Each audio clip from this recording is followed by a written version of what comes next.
deuxième séquence, on va avoir 3 mouvements toujours. Le premier, le single leg stretch. D'accord? Donc toujours point de départ, le placement de nos référentiels. Prenez bien le temps de bien sentir votre respiration, la stabilité. Une fois que vous y êtes, à l'expiration. Et simplement, on va tendre la jambe et avec l'autre jambe, la main va bloquer le genou dans cette position-là et latéralement. D'accord? Expire et inspire. D'accord? Plus vous allez pointer haut la jambe, plus ça va être facile.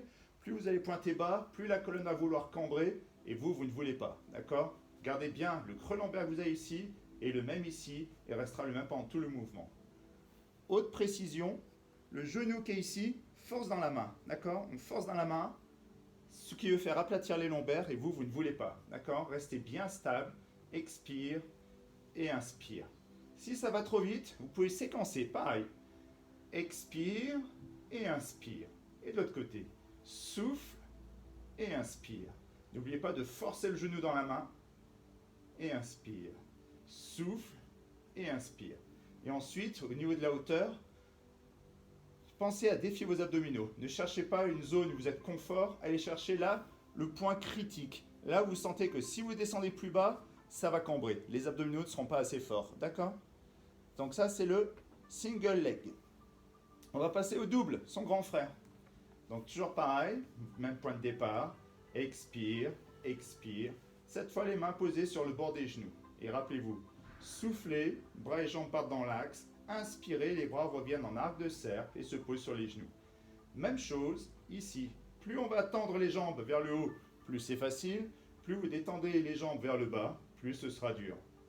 D'accord? Simplement ça. Souffle et inspire. Les bras, plus vous allez les amener loin derrière, plus la cage va vouloir se soulever et les lombaires se soulever. D'accord? Donc, à vous de balancer les bras au niveau, si vous regardez droit devant vous, vous devez avoir les mains dans le champ visuel. Là, je ne les ai plus, je suis parti trop loin. Champ visuel, d'accord? Donc, souffle et inspire. Et maîtrisez bien votre colonne vertébrale et surtout, n'allez pas dans une zone confort, allez chercher là où ça devient dur. D'accord? 10 maximum, si vous n'en faites pas 10, ce n'est pas grave. Il vaut mieux en faire 5 avec les 5 référentiels en place que 10 où il n'y a plus rien. D'accord? Qualité avant la quantité. Et ensuite, on va se redresser, on va se faire le spine twist. D'abord de face. Ici, d'accord? Si vous n'êtes pas à l'aise ici, d'accord, fesse-fesse, on peut se mettre en tailleur. Là. Basculer un peu à l'avant, je vous le remontrerai après de profil.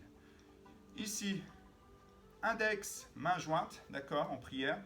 Pouce sur le sternum et index sur le menton, d'accord? Et simplement, avec autograndissement, souffle et inspire. Souffle et inspire.